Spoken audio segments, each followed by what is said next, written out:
stand behind. Your question. Mr. Dida, bonjour. My name is Shani. I come from France and here with some Muslim friends from Aberdeen. And my question is, what would you say to a person who doesn't believe in any religion? Or if you prefer, what would you say to his question, to believe or not to believe? What was it? Just without the mic. The question is not directly relevant, however, I'll put it to the speaker and see if he's prepared to answer. The question is, what is your opinion, or what is the Islamic perspective relating to a person who does not believe in religion? Is that the gist of your question? Not exactly. I'm here with some Muslim friends. I am not convinced in Islam, and I would like to know what you would say to a person who is a non-believer when this person says to you, believe or not to believe?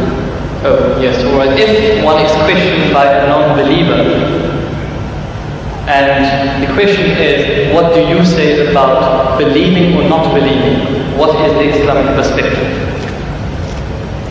You see, there is a person who, every person ought to believe. He believes in something, right or wrong. There is a type of person who doesn't believe. He said, I don't believe that there is God. He says, I'm an atheist. Or the guy says, I'm an agnostic. Now, each and every one, according to religion, whether any religion, you ought to believe. You ought to believe. If you don't believe, then you are a non-believer. You are against the laws and commandments of God. So as such, you will perish. That person who says there is no God, he is going to perish. The one who says I don't care whether there is or there isn't, he is going to perish. Or you have the wrong concept of God, also you will be punished. According to your understanding, your capacity, your opportunities. There is a type of person who might not have heard the name Jesus. Will God question him?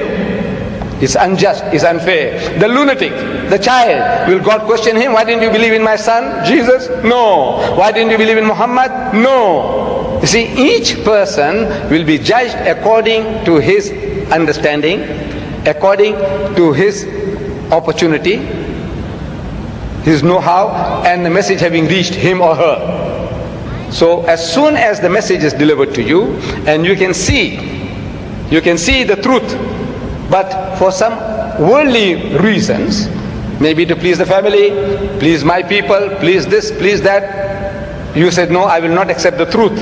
In other words, the person has already been judged in that case. There is no hope for such a person. But there is a type of person who might be ignorant and had never had an opportunity.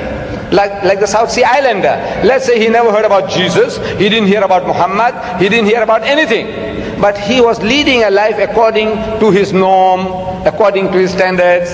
God will judge him according to his standards, not according to the Bible, not according to the Quran. So every person will be judged according to his opportunity and his understanding.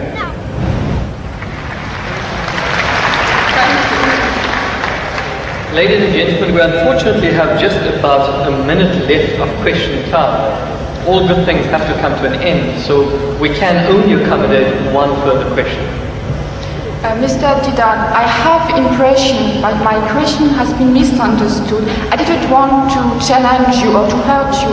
I just wanted to ask you for some advice for a person who doesn't believe.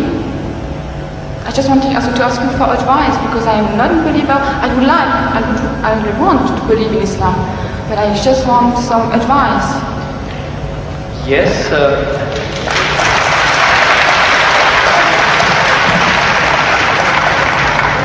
do you not feel that there was sufficient advice? Did you require further advice? Yeah, because I didn't have the impression that my question has been really understood. So you want to know what the bases are, or what the reasons are for a person to actually believe in one God? Which advice would you give to a person who is a non-believer? See, number one, we have to realize that there is a necessity for belief. If you don't believe, you can't move an inch. You can't bat an eyelid. We believe. The very fact that you believe that if you come there, stand before the mic, and when you utter the words will reach me. If you didn't believe, you wouldn't have taken that step. If you didn't believe that you will be visiting this hall and listening to a lecture, you wouldn't have come. So belief is fundamental, is basic to any move that you make. Now, without belief, believe in what? That there is a creator. Number one, that somebody made this machine. Man, woman, he made it. And that this machine is not given without instructions. Every machine carries with it instructions. Never mind how simple that mechanism is, you get instructions. Your washing machine, your hair dryer, your motor car, anything, everything, you need a book of instructions. This most complicated mechanism, the human being, created and left without instructions? Who says no, he has to be given instructions. And God Almighty, we believe that there is a creator, and this creator through his messengers, one of us, he has been conveying those messages to us, directions, instructions to us. Whether those instructions remain in the pristine purity or not, that is something that is now debatable. But the instructions were given, and it is through those instructions alone can man find ethics, can man find morality. Without these instructions, there is no ethics and there is no morality. Man, being an animal by nature, he will behave like animals. It's only because you believe that there is a creator, and this creator said that thou shalt not marry your mother, you will not marry your sister, you will not marry your daughter. We say we believe, we believe, we believe. You say no, I don't believe, then the person is nothing better than the animal. See, the dogs and pigs, the way they behave, he said, well, I behave just the same because I'm an animal also. So you have to believe. But now what are you going to believe? Where is the source of that belief? Instructions which is not contaminated, which is not spoiled. In the origin we say all prophets of God, all messengers of God were divinely ordained. But the messages, because they were not preserved, God sent messengers after messengers. Messengers after messengers. This is his way to rectify his creation. And in that system of sending messengers to mankind, Muhammad was the last, the culminating point in that messengership. And he left with us this book. And if you read this book with an unprejudiced mind, if you haven't got one, I can present one to you if you haven't got it. This is an English translation of that book, the Quran, with an index. Anything that you want to know about God. Open G, God, more than 140 different references. That you say, I can't believe in God. So he reasons with you. This God of the Quran doesn't say, I'll fix you up and I'll twist your nose and I'll put you pull out. No, no, no. He says, Awalam yara allazina kafaru. He said, how can you not believe in God? He says, Kaifa takfuruna billah. So how can you not believe in Allah? Wa kuntum amwatan. Seeing that you were non-existent, you were dead, and He brought you into being. Thumma yumitukum. He will cause you to die. Thumma yuhyikum. And He'll bring you back to life again. Thumma ilayhi turja'un. And to Him will be your return. So if you start reasoning, and you see how true the statements are, that you were non-existent. You, I, everybody, non-existent. The men of science will tell you that this earth was a molten mass.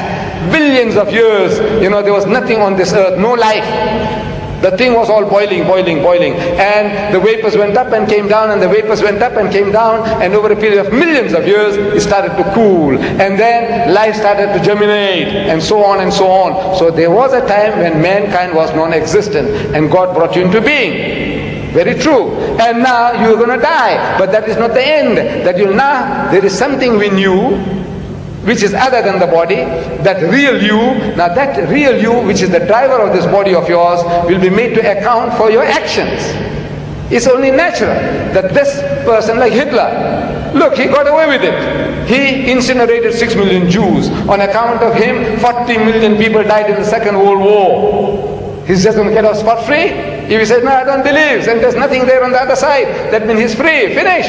No, no, no. He will have to account for his deeds. Everyone will have to account for his or her deeds. It is a natural, sequence of our attitude and behavior. And this book explains all that. If you haven't got one, this book is yours. If you haven't got one. You got it?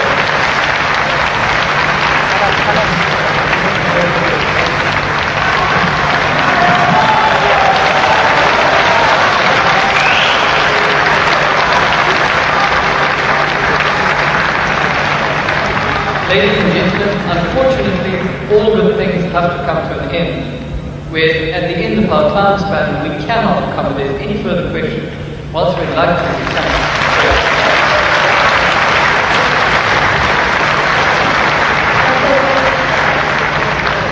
Ladies and